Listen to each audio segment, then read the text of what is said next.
War Eagle, everybody. Welcome into another episode of Bleav in Everything Auburn. And this podcast would not be possible without our wonderful sponsors. We're going to shout out a few of them to get going today. The first one, of course, classic Bet Online, the world's most trusted betting platform and your number one source for everything football. Bet Online has every stat, every matchup, and even live odds and spreads to bet on during the games. And if you think you know your stuff, you can get in on the $200,000 mega contest. You pick 5 games against the spread every week for a chance to win weekly prizes and a share at $200,000. And when the game is over, you can head over to the online casino to get in on a game of blackjack or poker or unwind with one of the over 150 slots games. So head to their website today to get in on the action. That is Bet Online. The game starts here. We also have another fantastic sponsor that is being repped by none other than Jason Campbell. If you're watching us on YouTube, he's got the hat that he's rocking. Once again, mixed it up with the fresh, crisp white one today. Look, we love these melon hats. We talked about them last week. We've talked about them before. They are back as a sponsor, and we absolutely love them. So melon hats, one of the best things about them is the durability. They are built to last 5 times longer than any other hat, thanks to their natural antimicrobial properties so that sweat doesn't break down the hat. There's no sweat stains, no smell. They also have a fit finder on their site so that you can figure out which fit and shape of hat works best. They have the most comfortable fit. You can really feel the difference in the materials they use and different shape options to match whatever size you're looking for. So these aren't the average hat. Melon makes the most premium and durable headwear in the world, whether you're tailgating, working out, if you're on the golf course like J Cam likes to do, or you're heading out for a date night, you need a melon hat. I do play golf. I will say this. I've golfed in the hat. I've walked outside in humidity like crazy. Yeah. It does work. Like it does. Okay. Your top of your scalp a little cool. Nice. Right up there that gets a little hot. It keeps it a little cool. Okay, good. So if you're looking for the world's most durable hat, look no further. Go to melon.com. That is MELIN.com and put it to the test yourself.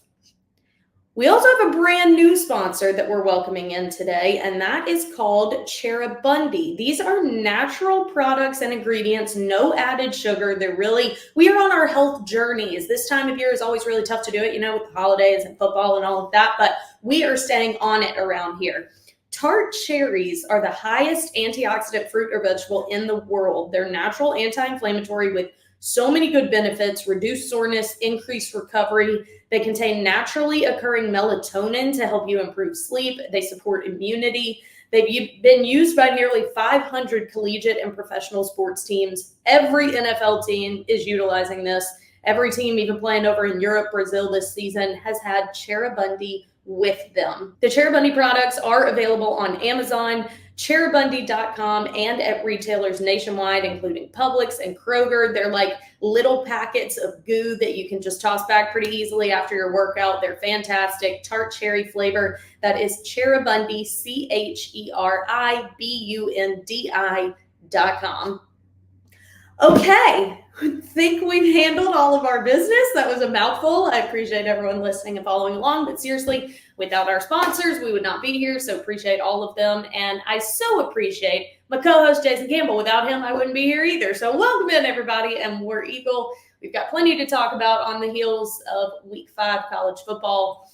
Unfortunately, another loss for the Tigers, but we're going to talk all about it, and they prepare for their first road game. Sink or swim, we're going to Athens. So lots to talk about. I welcome Jay Cam in. Let's start with the good news, though, Jay. I'm really glad that we didn't record yesterday because news broke last night. Quarterback Deuce Knight has flipped his commitment from Notre Dame to Auburn, another Mississippi guy that's got a lot of hype around him at the quarterback position, and has chosen to come be a part of the future of Auburn, and a future that does look really bright as the recruiting has they sit now at the top 4 class, but with this addition right now, nationally number 3. Yeah. Okay. So talk to me a little bit about what you know about this kid, what Auburn can be expecting from this flip. Yeah, it's a big get for Auburn. This is about the only thing that was missing from this class. Yeah. A lot of different positions, pretty much hemmed up. to improve your football team. But everyone knows, like, you can have everything else, but if you don't have the trigger guy, it's just like having an engine in the car and not having one. The car doesn't go if you don't have the engine. So the quarterback is the engine that's going to drive this class and for the future. Now we have to pump the brakes on thinking he's going to come in next year and all of a sudden save the program. You bring that up. Right. It's a good get, but you got to get a kid time to groom. You got to give him time to grow and everything. But it just shows you that Auburn's trending in the right direction from recruiting stance, because when it broke last night, of course, we already kind of knew, but when it broke to the public, it was good to see a lot of the fan base, have something to cheer about. They've gone through some tough losses, and it's so easy to say we could be sitting here 5-0 right now, ranked top 15. And that's the sad part about it. But on the good side of it, we've seen a lot of freshmen get a lot of playing time. Yes. And I think that had a lot to do with what Duce saw this past weekend on his official visit. Was like, man, like, the guys I'm going to be coming in with that's already here, that are young guys, mixed with the guys that's coming in with this class, and the next year's class already, it's a top 5 class, the 2026 as well. Like, I don't have to do this by myself. Like, I have a lot of dudes, and this program is on the way up. Yeah. What kind of a quarterback, based on what you've seen from his high school film, what talent of his stands out? Yeah, what I like is, he can throw the long ball. He has good touch throwing the football. He has really good footwork in the pocket. All these guys that come out of high school, they work with all these trainers. He actually went to the Elite 11 and came away one of the most impressive quarterbacks to everyone that was at the Elite 11. So, he comes high regards. Like I said, he's very calm demeanor. Of course, he's from Mississippi, so it's not a surprise, right? So Auburn kind of fits him. It fits his style, it fits his family style, and I just think overall he's athletic. He can extend plays with his feet. Now he stands about 6'5", and he's a lefty. So something about lefties that throw the football. Ronnie Brown, my roommate, was a lefty. It always looks smooth when a lefty throws the ball. Yeah, see it all the time. So. Auburn can get used to seeing a left-handed quarterback, and 6'5" and weigh about 210 pounds. When I came out of high school from Mississippi, I was 6'5". I was probably 185 pounds. No way. Yeah, so he's about 25 pounds bigger than I am. Yeah. Entering college than I did when I came to Auburn. Okay. Yeah, I mean, I think it's really exciting, and obviously comes at a good time because it's been tough around the program and around Auburn, just given the hope that we had coming into this season, even the hope that we had out of week 1, albeit a bit uneducated given who we were up against. But still, I think that it just reiterates what we have said so many times, that this coaching staff has really believed in, even in the transfer portal era, high school recruiting and development is the key to long-term sustained success, not just lightning in a bottle, 2019 LSU type stuff, So this fits right into that narrative, and I was hyped to see that and see that what's going on right now isn't deterring the future, because I think, to your point, they're looking at it going, no, I could change this. I could be a part of the group that turns this around, and you see the potential in these young guys that are getting really beneficial playing time right now. And again, I think it also helps with recruiting to keep building momentum that your current guys stay put, because there's going to be a lot of people calling Cam Coleman and Malcolm Simmons, telling them, hey, come to a winning program, come somewhere that you can put. But when they're seeing guys like this going, nah, wait a minute, we're coming to join you guys, that excites the guys that are currently there, kind of getting their feet wet as freshmen. So good things all around, but I do agree with you. I think thinking that this guy is going to jump right in there and have all the answers and be the total fix is probably a little unrealistic. It still is a grown man's game. They're younger grown men, but you got to kind of understand what you're up against in these SEC defenses. We're seeing 6-year starters that are still having a hard time with that decision making when the whistle gets blown. So I fully expect that he will be in conversation, ahead of next season in that room with.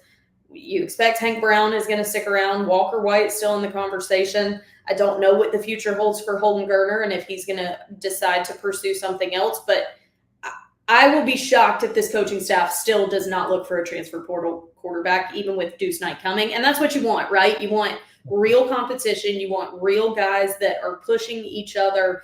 And as we all know, if a starter goes down, you got to have a backup that isn't going to make your entire offense come to a halt. Well, you got to always continue to recruit, right? So you always got to create a competitive environment. So the one thing about getting Deuce as the high school quarterback, here's your future, so you don't have to go get transfer guys in the future. Now this fall, yes, you still have to go get a transfer quarterback, just because of the simple fact that look at KLS, Cameron Lambert Smith, what he's doing for their receiver room. Here's a veteran that was picked up from Penn State. Coming in, yes, Cam Coleman, all those guys are talented, but they wouldn't have been able to hold the screens as the number one target this year. Like they're puppies, they're not there yet. And so you got to give someone for them to have an example to lead them and show them what it looks like to be an elite receiver at this level. Yes, everyone looks at Ryan Williams. Yeah, Ryan's having a really good year. Give him credit. The kid's being outstanding, but that's not everywhere. We have really good receivers that's in this class that are really, really good, but they needed someone like a KLS. But Ryan kind of came into a situation where I already had an established quarterback, already had an established offensive line, already got an established program. So it's a little bit different. Or Auburn is trying to rewrite the script. We're now on our third coach in 4 years. So they're trying to rewrite the script and get back to being the program where you just come in and you fit right in. Right. So the thing with that is, if you look at the quarterback room, and let's talk about it, Taylor. Let's talk about the what ifs, and what can possibly be or not be. So you look at the room. Peyton Thorne graduates, gone. Holden Gerner has not seen significant time since he's been here. And he waits in December. So you have to think that he's going to transfer, right? Yeah, I think. He transfers. Okay, now you're down to Hank Brown and Walker White in the room. Mm-hmm. Okay, Duce Knight signs in December. Now you got Hank Brown, Walker White, Duce Knight. All three guys would know college experience. Mm. Now, what happens with Hank Brown? Do Hank Brown go and follow Trent Dilfer, his high school coach that's now the head coach at UAB? Because he's going to lose his quarterback after this year. He's going to go to the draft. His quarterback after this year. So does Hank go to UAB? So all these are hypothetical questions. Walker White will be considered a redshirt freshman, so it doesn't hurt him this year that he's not playing. So now, how does he feel about competing? I happen to think that he probably say, "Hey, I'm gonna stick around and compete." I would like to see him. He's a big kid. I was shocked on the sideline at his size. Yeah, he's a big kid as well. Like I said, so he probably said, "No, I'm gonna compete." Yeah. I'm saying I don't know what the future holds, so let me just hang tight. So if Hank leaves, you're down to two quarterbacks, both high school guys. So that means you either got to go sign another high school quarterback to make it three kids in the room, and you go get a transfer guy. So you got to get a transfer guy. So you got to go have a transfer guy with three high school guys, pretty much, with a transfer guy with a redshirt freshman and two high school guys, or you may have two transfer guys with a redshirt freshman and a high school guy. Right. So it's just a lot of ways of how it can work out. But yes, you hit it on the head. You definitely have to get a transfer guy to come in and kind of show these young guys the ropes. But it got to be someone that fit Auburn. It got to be someone that understands what the SEC program is all about, understands the Deep South, understand what football really means, wear it on their shoulders, live it in their heart. Someone that knows what it's like to participate and compete. A loss means a lot to you. Yeah. You got to have that type of person that's going to come in if he wants to fit into this program.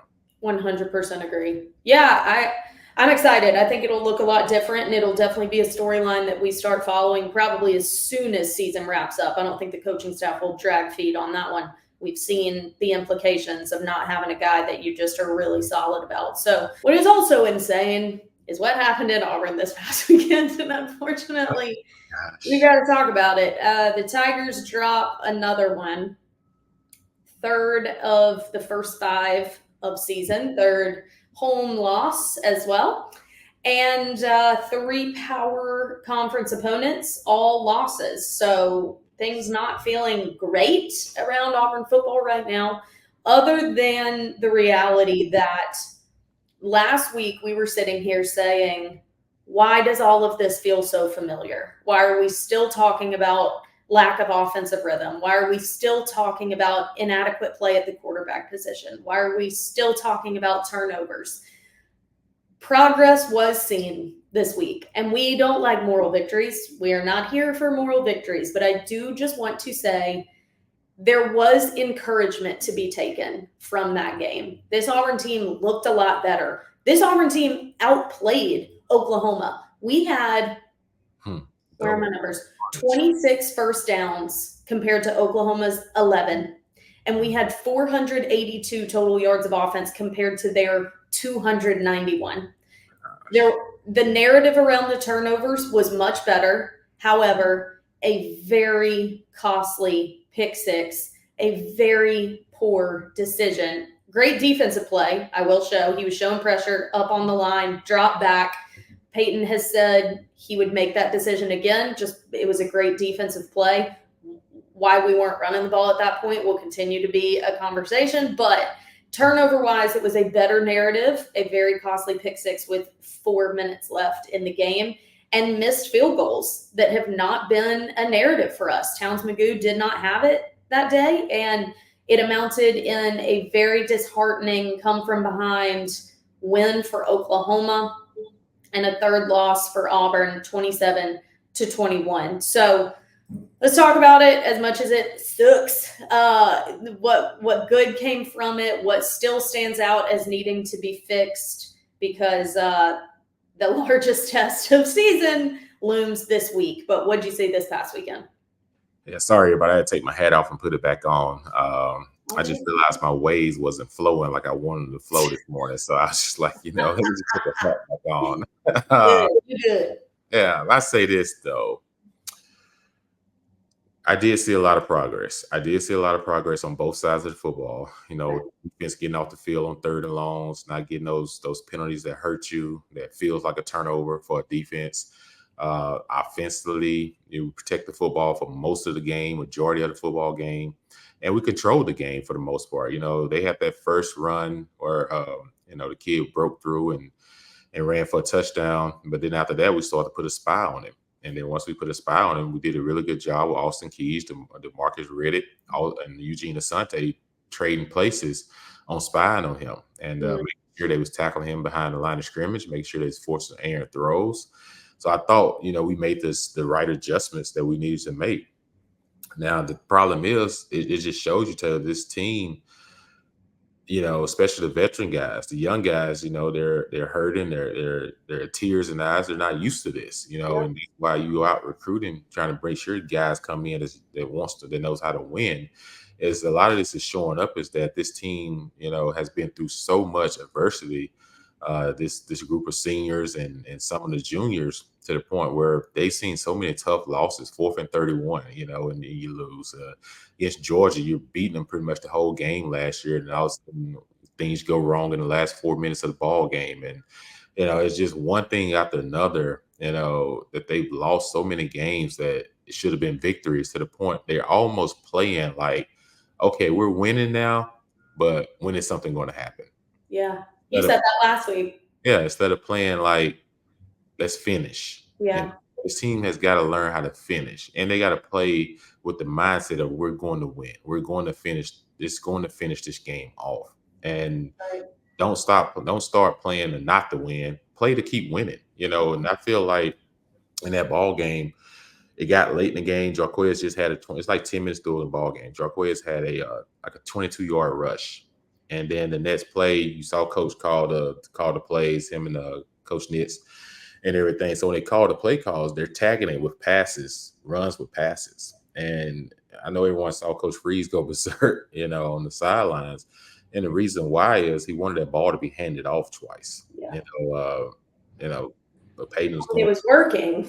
Right. Instead of him throwing it, he wanted him to hand the ball off. And, but he chose to throw the ball. So that is what it is. So then on 3rd down, we try to run the ball, and then we kick a 51-yard field goal with a true freshman, and whose confidence probably not very high at the moment because he just missed 2 short field goals where he got a re-kick and everything. So right before half, too, that momentum would have been. Yeah, it would have been 17-7 ball game. It's a Yeah. different ball game. So at that standpoint in time, like there's 3 plays I know coach probably wish they had back. One is 4th and 1 on the goal line. You got to get a ball to Jarquez. We put Sam Jackson in the game and we try to outsmart ourselves and everything against the defense that's really, really good. No, just pound on pound, hat on the hat, give it to the preseason first team All SEC running back and just give it to Quez and see if he can get you a yard and see if the line can push and get you a yard. Yeah. That's one. Number 2 is instead of after the Jarquez run, like you said, just run not the Jarquez, but when Peyton threw the interception, you're up 5 against a true freshman quarterback on the road who really hadn't moved the ball at all in the second half for real. Yep. Just punt it deep, run the ball, kick a field goal, go up, kick off, play defense. Agreed. That's another. And then the last one for me, instead of handing the ball off to try a 51-yard field goal, you may decide to punt the ball and pin them deep and make them have to go the distance. Yeah. So there's so many learning things from this. You just hate that it happens in a loss. It's like I like to correct those things in a victory. Like the worst thing that could have happened. Like even if he throws the interception and he gets tackled, we still win the game. If he throws the interception and he gets tackled on the 40-yard line or whatever, we still win the game.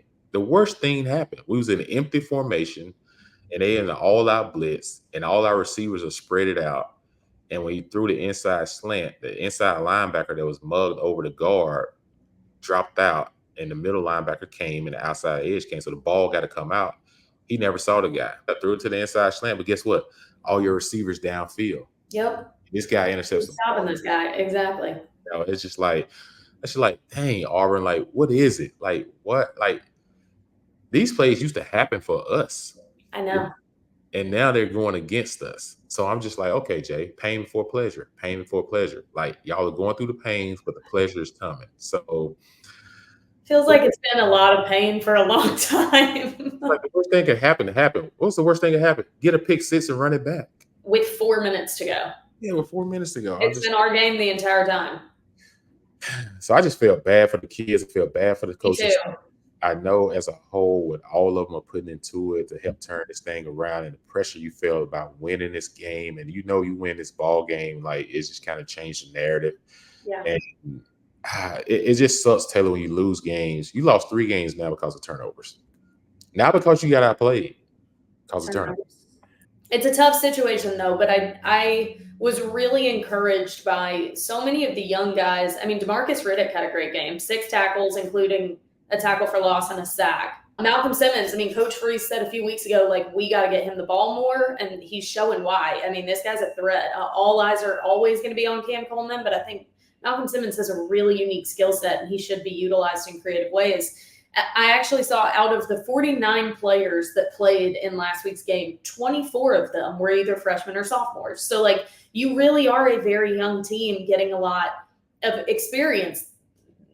The veterans, unfortunately, are kind of putting them in compromising situations. So it's both encouraging and frustrating to feel like, okay, but why did we still set ourselves up for this situation heading into this year? But it's also encouraging that the young guys are living up to potential, and in some ways they're exceeding them. So you take that from it. I'm not entirely sure how they'll respond this week because it is such a different animal. It is your first road game. We've been at this for 5 weeks, but we've been in the comforts of Jordan-Hare Stadium, and even those comforts haven't necessarily afforded us anything. So first road game for so many of these young guys, a place that we have not won in since 2005.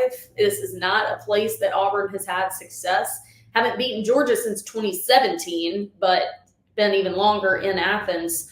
And obviously Georgia is probably reeling coming off that loss in Tuscaloosa, which we'll get into a little bit. But if they turn anything around, Jay, how do they do it? I'll say this. This team needs a road game.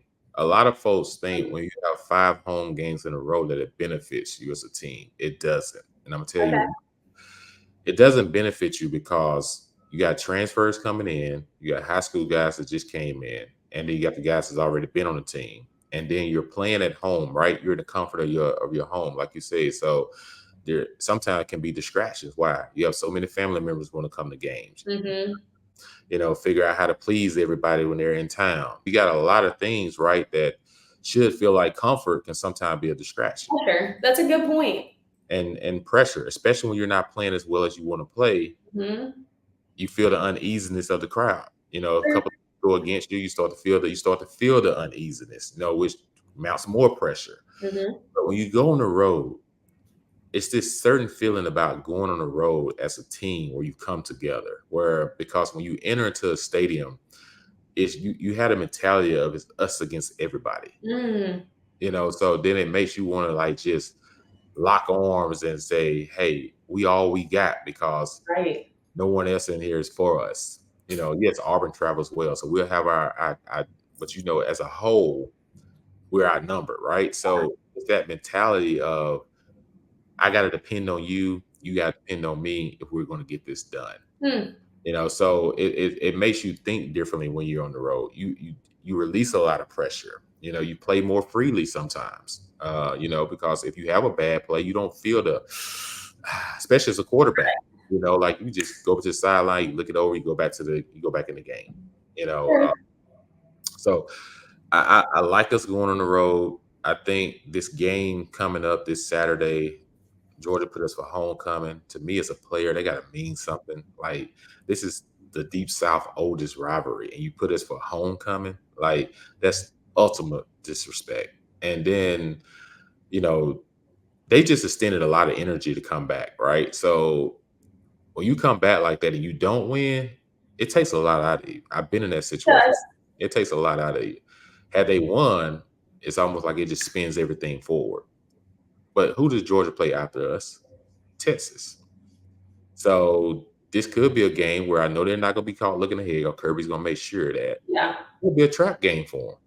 It really could. And Auburn could. If Auburn can go in there and score early and do what they got to do to put points on the board early and put some doubt into their opponent's mind, like, oh, this is about to be a long day. You can't go into Athens this weekend and let Athens jump on you first. You just can't do it. If you plan to go in there and upset them, you got to jump on them first, and you got to keep the gate swinging. Yep. Do you think we're offensively, are we cutting our nose off to spite our face, being insistent on trying to establish this like balanced attack when you've got one of the, there's been a conversation for 5 weeks. Is Jarquez Hunter being utilized well enough? I think we're running the ball effectively enough. I think we're just not running it enough. Like, I feel like our yards per carry is there. I feel like in certain situations, we just got to get the ball to the people that need to get it to. I think sometimes we try to, please too many people. Like, can't be in the pleasing business and win. If you're going to win, like, start winning, and guess what? Guys will start to follow because they're going to want to be a part of it. So at this point, you look at your season, you're 2-3. How do we get to a winning season to get a good bowl game to end the season? So just like people were circling wins for us at the beginning of the season and people were circling losses, maybe some of these losses that people were circling will actually be wins for us. And some of the ones that we thought we would just win early in the year, we end up losing. So maybe the ship can turn a little bit over the next couple of weeks. All it takes is you start protecting the football, one, and then all of a sudden, like you said, don't out-trick ourselves by trying to do something to catch the defense off guard. Just stick to our guns. Get the ball to Jarquez. Run it. Run DeMar. Run, bring in, Jeremiah if you want to change the pace sometimes. Run them. Even with our young receivers, I can't get every young receiver the ball right now. I'm sorry. Like, our goal is to win the game. KLS is having a historic year at Auburn. Yeah, he's solid. Yeah, he may be the first 1,000-yard receiver stay healthy since in 25 years. So yeah, so you just let that sink in. So there's so many positive things that are happening that is overshadowed because of 2-3 record. Yeah. But you can change things because this team has just been beat because they've been outplayed. We just beating ourselves. But look, who's ever gonna get the ball, gonna get the ball. And we're gonna put the ball in our best playmakers' hand to win games. Cam, is that you having 2 catches this game, or that's you having 10 catches? KLS, is that you having 8 catches, or that's you having 4 catches? If Jarquez has us running you 30 times or us running you 20 times. Like whatever it takes, but put the ball in your best players' hands as we get ready to roll down the stretch. 100%. It's definitely looked in hindsight like there could have been better opportunities to stick with the ground game and it would have been more effective. It's also been, a little bit on the quarterback to make that proper read because there is so much that's leaning RPO. And that was the example that Hugh Freeze gave us when he made the quarterback change of a play that Peyton did hand off to Jarquez and the box is completely stuffed and Jarquez is stopped at the line of scrimmage. So it's making the proper decision of when to run, but I do think that it should be more of a priority when you see that it's working. And it was against Oklahoma. And then the clock management aspect, finishing drives, all of those things. So I do agree that it is more about us beating ourselves.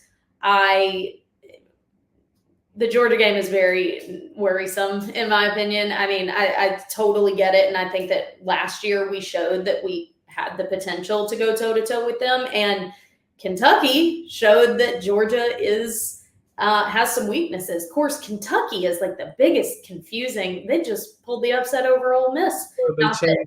They changed the narrative, Taylor. Think about it. They go get beat, third in their own place by South Carolina, 31-6. Yep.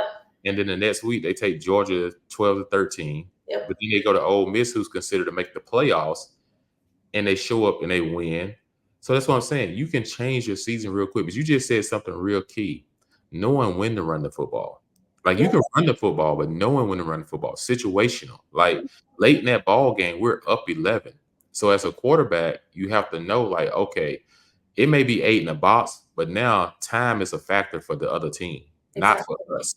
So I may hand that ball off at that point in time because we're milking the clock. Yep. So knowing when the football is the key. You made a great point. I hope that is something that improves this week. Also, Carson Beck certainly lit it up once the game got going. He had a career high 439 passing yards. So they certainly, even with the loss in Alabama, which that was one of the best games of this. I mean, like it lived up to the hype. It was so entertaining. And Georgia ends up with their first regular season loss since 2020 against Florida. So not something that they have been used to. And I don't know the last time they've had consecutive regular season losses. So you know that they're going to be fired up because look, as much as the playoff structure now allows you to not feel like you're out after one loss, you do have to then kind of show off a little bit because you want to make sure that your resume is built to where when people do evaluate that loss, because they will, even though it's just one, if you can stop the bleeding after one loss, you do want them to go, but look at what they did after. They put up 65 points. They put up 50 points. They went into Baton Rouge, like whatever. You want to have really convincing wins after that. So you're going to have them either incredibly fired up or still emotionally hungover from that game. But either way, Auburn can't get in their own way because the odds, every single odd is pretty much against us in this one, from location to opponent to our own inadequacies as of late. But Bama also threw for nearly 400 yards on them last week. And as stout as Georgia's defense is, they have been susceptible. They also are having issues on third down, which is not normal for them. They're converting like 20% less third downs than they did last season. And for an offense that is returning so many key veterans, that's kind of surprising that that's not been just like lock and load for them. But it will be very telling what this Auburn team goes into Athens and does. I think it sets you up for we all know the wheels could fall off at any given moment, or you get a little bit of momentum and you run with it. So I think it's going to be telling for Georgia, and I think it's going to be telling for Auburn how both teams approach this game, regardless what you think the destined outcome is. Yeah, like I said, when I look at this schedule this year, that's the SEC as a whole. It's hard for me just to pencil automatic wins and losses anymore. You just never know what you're going to get week in and week out. And when you think about, the Georgia game, like Kentucky looks better now because the Georgia beat Kentucky 13-12 looks pretty good on their resume because they had to go into Kentucky and win that game. Right. They just got stumped at home by South Carolina, knowing they was going to have to come out and respond. And then they go on the road and beat the Ole Miss team. So, it's just that, this is the SEC. This is the new SEC. It's our first year. with an extended conference and everything. So you're going to get these wild games. So yeah, SEC school can have 2 losses on their resume and still make the playoffs. yep. Your schedule is going to line you up that way. And, you look at Bama, they still got to go to Tennessee. They still got to go to LSU. Anything can happen there. Georgia still got to play Texas. They still got to play Tennessee. So yeah, so it's just one week after another. Like there's just one gauntlet after another gauntlet. Ole Miss goes to South Carolina. Not going to be easy. I'm not sure if South Carolina's quarterback playing or not, but if he is, it's not going to be easy. But for Auburn, you got to start worrying more about yourself and less about everybody else. Yeah. Because at the end of the day, we've had more talent than teams we lost to so far. And now you get an opportunity to go on the road against a team that's supposed to have more talent than you at this point. But this is not the same Georgia team of 2021, 2022, or 2023. This is not the same defense. All those guys put out huge first rounders on defense each year. And they was dominant up front on that D line. So it's not the same group of guys. And so you got an opportunity to go in there where I think we match up well. Like you say, like Bama threw for a lot of yards. Miro had a really good run game against them as well. And Peyton, you can utilize Peyton. He's not as fast as Miro, but he runs the ball well enough to keep the defense on his backside in the RPO game. And, we can throw the ball. I think we can throw the ball on them. But the thing is for us, Taylor, is to go into Athens, and you know this well as anybody, being a reporter, you can't get caught in third and longs on the road offensively. No. It gets loud, and this is our first road game with the test of the helmet communication on the road. We've been at home all these games, and we've been getting the helmet coach calling the plays in without crowd noise on offense. Now you go on the road, all that changes. So now you got to have plays in your pocket to get to that. If you can't hear the call in your helmet, you got to have those 3 or 4 plays that y'all worked on all week to say, hey, if you can't hear me and the play clock goes below 15 seconds, get to this play. Right. So we don't have to waste the timeout. So there's going to be things in this game where Peyton is really going to have to show his senior leadership. Like this is a game as a senior quarterback. You going on the road, like you got to show your senior leadership to the other young guys in a game like this because it's going to be hostile. It's going to be fun. Yeah. Guys, they can't wait to get there because they're itching at the bit. All it takes is one big win. That's why last week hurt. You get one big win on the road against Georgia. Now you go into your bye week feeling good. You just got a huge commitment from a quarterback, and things can start to look up. So we'll see what happens, but it's definitely going to be a defensive drag out. Kirby's not finna let you just come in there and just rack up like, it just happened the other night. No. So there's going to be some changes. There's going to be some blitzes because we got to do a little bit better job of understanding where to go with the ball when we face blitzes, how to pick up certain blitzes, and he's going to bring it until we figure it out. So I think this is going to be a great test to see how far have we grown up after being at home for 5 weeks. Yeah, I definitely think Kirby's going to have a field day with this one defensively because our quarterback situation has shown, and it's been public, that the decision-making has gotten the best of us, and the poor decision-making has led to turnovers. And that is something that a Georgia defense will so warm to. So it will have to be a disciplined game. Penalties cannot get the best of you. Field position, I think, is going to be important. So it's going to come down to fundamentals. Look at me and my coach speak. But it really is true given where Auburn sits right now. But if I'm some of these young guys, go freaking show out. Like, go make some crazy contested catches in Athens against the big dogs, literally. And You got nothing to lose at this point. Exactly. Like, just go play like that. I think it could somehow be your benefit. And I love what you explained about an away game. Like, you think of it as such a disadvantage, but sometimes it really does allow you to focus a little bit better. I mean, the only thing I can compare it to is me reporting. And the first game I ever did at Auburn, I was terrified because I was like, I know all these people and like I want to make them proud, but meanwhile when I'm away from Auburn, it's just I'm doing my job. So I think that's a really interesting perspective to give, but it will be hostile and it will be loud and it will be challenging, but I think it'll be exciting nonetheless, and the show must go on. So hopefully eventually they can get a dub, but the game will be 2:30 Central Time on ABC. ESPN, ABC. And then, we head into a bye week. So everyone enjoy this one. And are there any other huge games this weekend, or are we kind of one of the top? You got the Ole Miss South Carolina game we talked about a little bit. Tennessee goes to Arkansas. They in the night game Saturday on ABC. That's a big game for Sam Pittman. It is. Man, them losing to A&M was a tough one.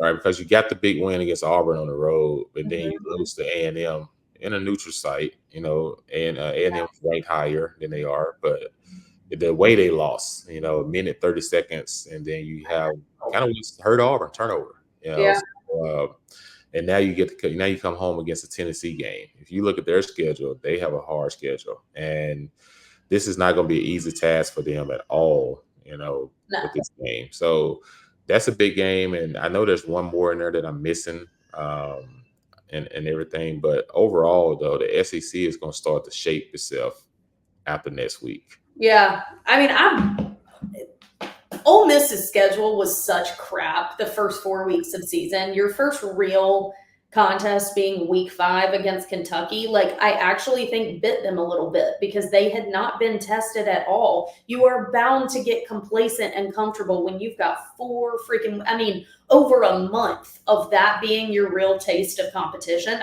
I've actually heard Coach Smart, Coach Saban, a lot of really established coaches prefer to roll the dice and start with a Power 4 opponent because you got to lock from fall camp going against our guys into real competition mode. And the quicker we can do that, the better. Even if we run the risk of a loss in week 1, it gives us a better sense of really where we are and we can fix it quicker. And I think Ole Miss is a great example of that. 4 weeks of your starters being pulled by halftime, I don't think is a good thing.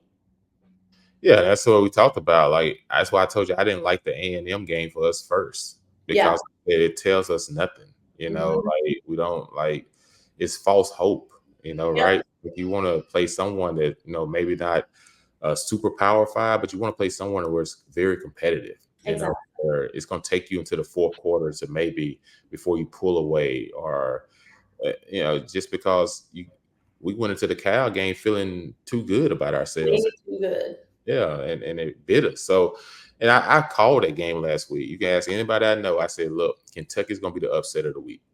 And everybody kept saying, dude, you're crazy. I said, no. I told them exactly what you just said. I said, the reason why is because they've been playing cupcake games. Mm-hmm. So they haven't been challenged. Kentucky done played South Carolina and Georgia at that time. So true. Really good opponents where they've been challenged, they've been punched in the mouth, they've been having to respond. Yep. I said Miss hadn't had to respond to anything yet. And they thought Wake Forest would be a little bit better than what they were, but Wake Forest ended up being a pushover game. So I'm sure they weren't thinking that when they scheduled it. But at the end of the day, it came back to bite them because when Kentucky was hanging in there close with them, they hadn't had a close game all year. So they're punching themselves and talking about, man, what's going on? What's happening? What's wrong? No, dude, you're just in a tough SEC game against a really good defense. Exactly. So that's what's happening, but they're not used to that. The first real measure of who you are when your back's against the wall. That's what we've been saying. It's one thing for guys to show out when you're comfortable and not pressured, and it's another thing when the clock is ticking and a loss is really on the horizon. And sometimes that's when guys elevate, and sometimes that's when really poor decisions are made. And unfortunately, that did kind of happen to Auburn again. But we'll see. I mean, I'm still keeping my eye on LSU as well. I can't really get a sense of how far they can go. I Bleav in Tennessee, but they've got a young quarterback. Is that ever going to falter? There's just so much still with the SEC that feels like a big question mark. But I think it's setting up for a really interesting meat of the schedule. We're in October now. The fact that we're on week 6 is crazy to me. It is absolutely flying, but we're enjoying it nonetheless, even with the losses, because all year we're clamoring for football season, and here we are in week 6. So that is going to do it for us here on Bleav in Everything Auburn. As always, we appreciate you guys sticking with us and following along. Hopefully brighter days are ahead. And did not mention her birthday. Unbelievable. how you gonna leave the show and not tell these people what you did for your birthday this week? Why would I bring up my own birthday? That's weird. Ella's birthday, everybody, was this week. And there we go. off her Instagram post, she lived a very lavish birthday style. I did. It's called Treat Yourself. Actually, I didn't. I have insight on what takes place on Taylor Davis' birthday. What? Can we get a little insight? Can your fans? Sure. Yes, my birthday was Monday. And I just am so fortunate to have really incredible friends that just like wanted to celebrate me and treat me. So I spent a day at a spa about 40 minutes outside of Nashville with one of my best friends, Danielle. It was such a kind gesture of hers to do. So we just went and had brunch and the mineral pool and the lounge and just did the whole thing. And then a group of about 12 of my girlfriends went out to dinner at a little wine bar in Nashville with me. So it was a very like chill, relaxing, wasn't like a party god birthday, but it was much needed in the thick of football season and made me feel really loved, which everyone should feel on their birthday. So I was very pleased. Awesome. So for all the Bleav people, we just say happy belated birthday. Thank you, Jay. Thank you. My wish is that Auburn gets a dub. So let's see if they can do it. But that will do it for us on Bleav in Everything Auburn. Thank you so much for listening. If you haven't already, make sure you subscribe so you'll get a notification every time we release an episode. If you prefer to watch on video, we are always on Bleav's YouTube channel. You can just search Bleav in Everything Auburn. All of our episodes will pop up in video format as well. So make sure you come on back next week. Even though it's the bye week, we will break down the Georgia game, maybe try and have an interview. I haven't even thought about that, but since it's the bye week, maybe we could try and effort something. So you won't want to miss it. And we look forward to breaking down all the action of college football for week 7. As always, War Damn Eagle. Where you go? Auburn by 3. You're calling for it? Called it. All right. We're going to see. Called it.